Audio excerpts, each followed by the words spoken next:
Hey, what's up guys? Jeremy here once again, and today we are taking a look at one of the ways that I actually can rig this Blackmagic Pyxis camera.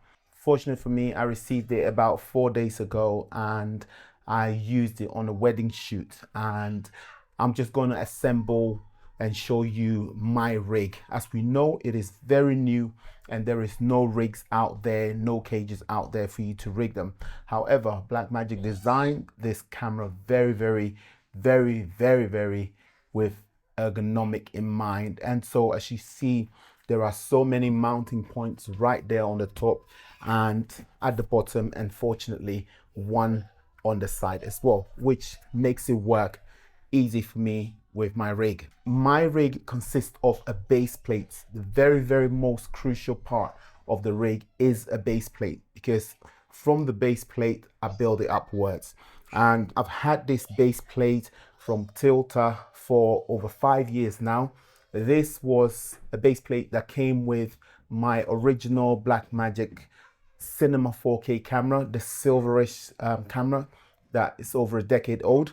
That was the base plate that I purchased with small rig cage for that camera, and I have ever since kept this base plate. It's worked very well for me and it fits and works with most cameras, the Canons, the Sonys, the Panasonics, and now again back to the Blackmagic Pyxis. And as you see, it is a very wide base plate. This is with Ari dovetail, and it enables you to actually move your camera back and forth to position and balance the camera very well. So it's something that I have loved and I have not gotten rid of. It's one gear that I've actually kept for so many years. Most gears comes and goes, as you are aware. But so it starts with this base plate. We're going to be putting the base plate on the camera and then work my way up. So first things first, turn it upside down, put a base plate on.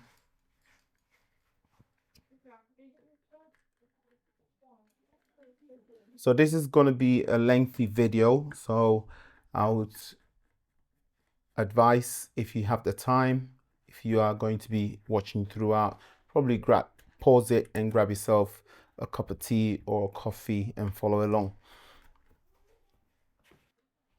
So that is the base plate on. This is how it looks like. Side peripheral, front, rear. As you see, it fits perfectly with regards to the width of the camera and also the length of the camera. So it works very well as for this particular camera setup.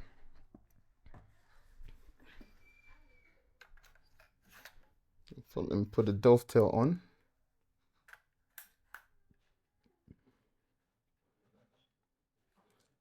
And with the dovetail, it also gives it a lot more support so that it doesn't tilt forward when the lens becomes heavy. And when I'm talking about a lens, you'll see the kind of lens that I use with this particular camera. Now, the next thing is to mount a monitor or a top handle and then a monitor. But because I am going to be using the DJI Focus Pro, which comes with a side handle, I avoid using a top handle because, as I said before, the camera has quite a bit of weight on it. It's very dense. So I'm going to mount a cold shoe on one of the provided threads on the top of the camera and then mount the monitor on there.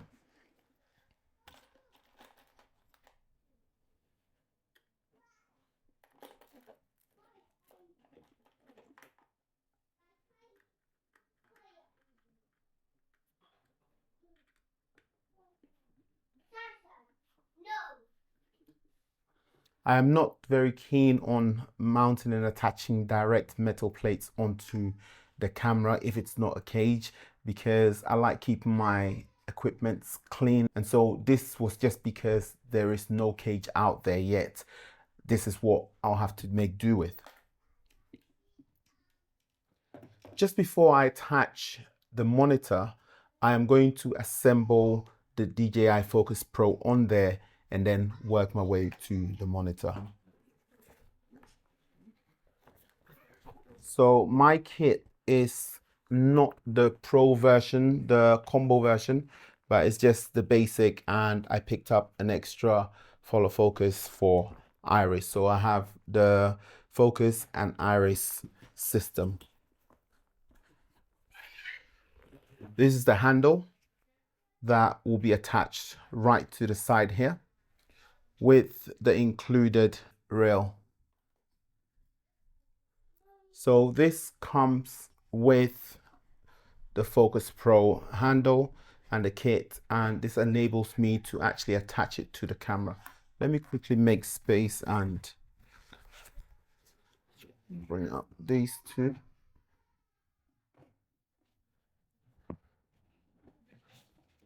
One.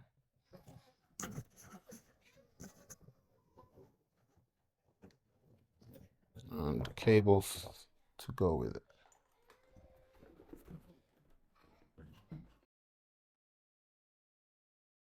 So usually you would mount it straight up, but for me, I mounted it sideways so that it balances and gives you a lot more weight, center weight, rather than the weight all the way at the back. So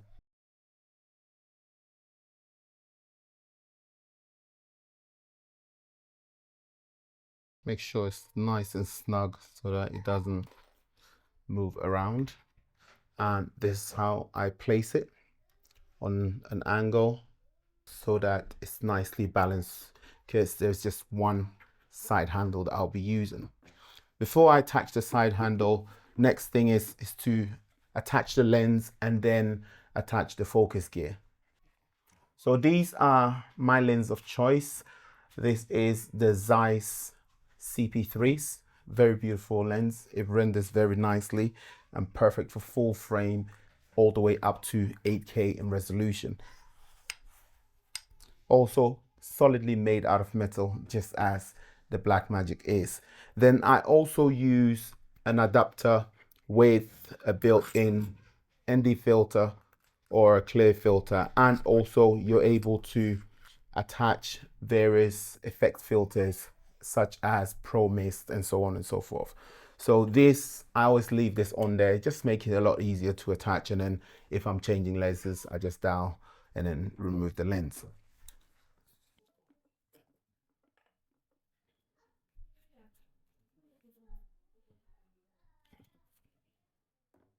One thing I'm not really familiar with is the lens attachment of an L mount, because I've always used Sony and Canon and obviously R mounts lenses and stuff.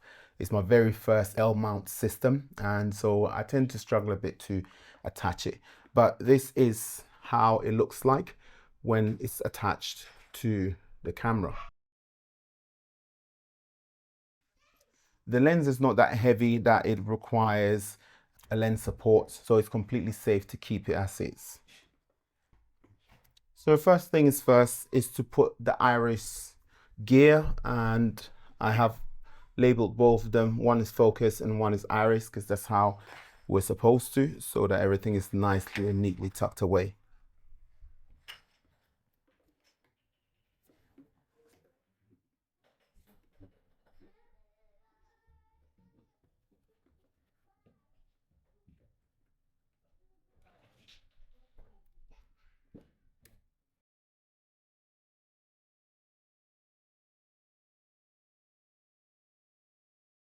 That's the two gears already attached.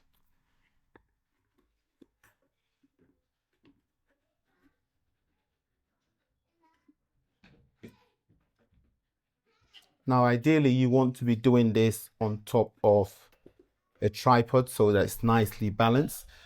But what I'm going to do is I'm going to place this underneath it so that it raises it a bit high so that it doesn't wobble on the table. And the next thing is to mount the side handle.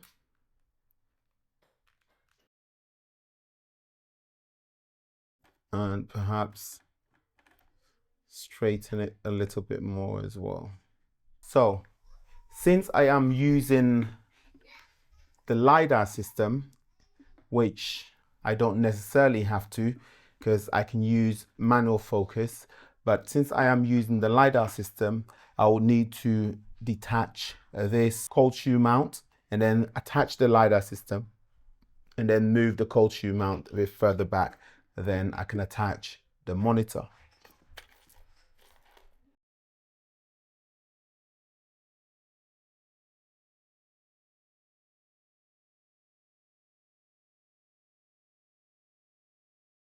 And what I've done is the LiDAR system has a cold shoe adapter attached to it naturally from manufacturer. But what I have done is I have removed that so that I can thread it right through onto one of the ports right here on top of the camera. So it's as simple as that. That'll fit in there and I'll be able to attach it right here in the middle.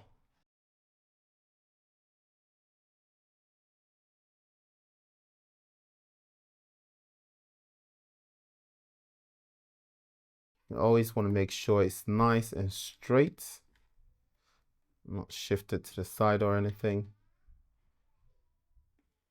It's easier to focus.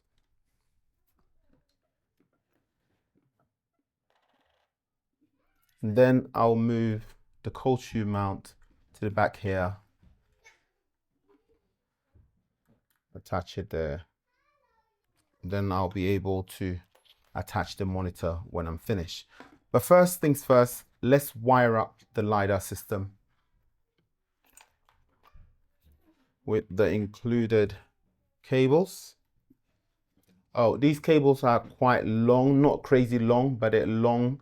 And so you don't want them dangling around. What I do is I curl it in. And then I plug it in so that it doesn't dangle around. So you get this nice curl, simple look.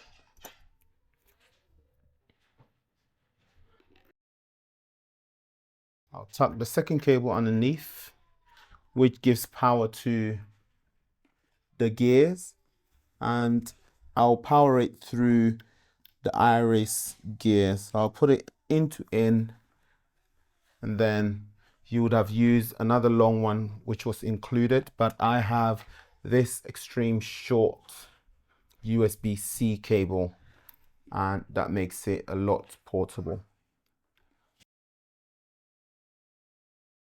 And then what happens is this just slaves it across to the focus, and then you get the power through the iris to the focus.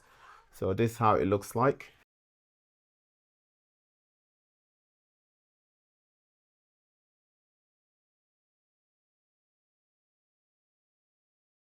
And now since that is all set up, the next thing is to attach my monitor. My monitor of choice is the Small HD Indy 5.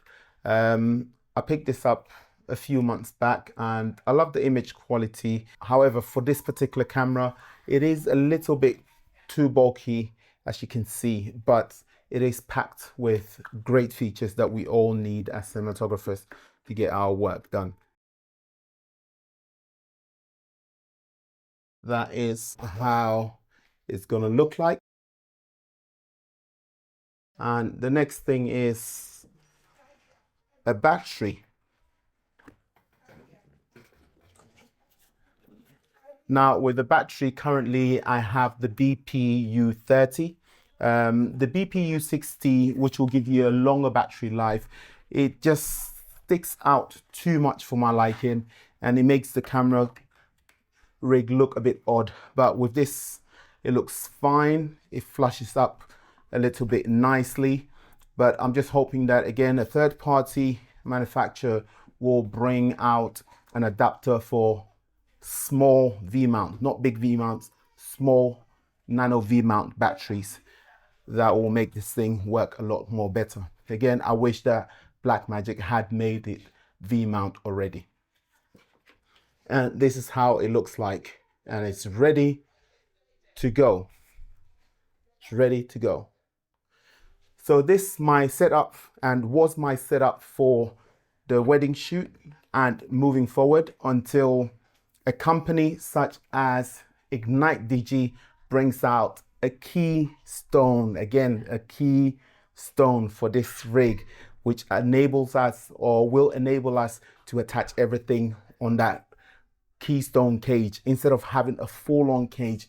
That will add more weight to the camera. Another company that, again, I wish that they will come up with something awesome is Tilter. I know I can trust Keystone and Tilter when it comes to camera cages and rig setup. So that's it for me, guys. Leave a comment below. Let me know if you are waiting for your camera to come through or if you already have it, and how are you planning on rigging it to actually make it functional. As of now, there isn't any cage or rigs out there for it. Stay tuned and I'll catch you on the next video. Peace.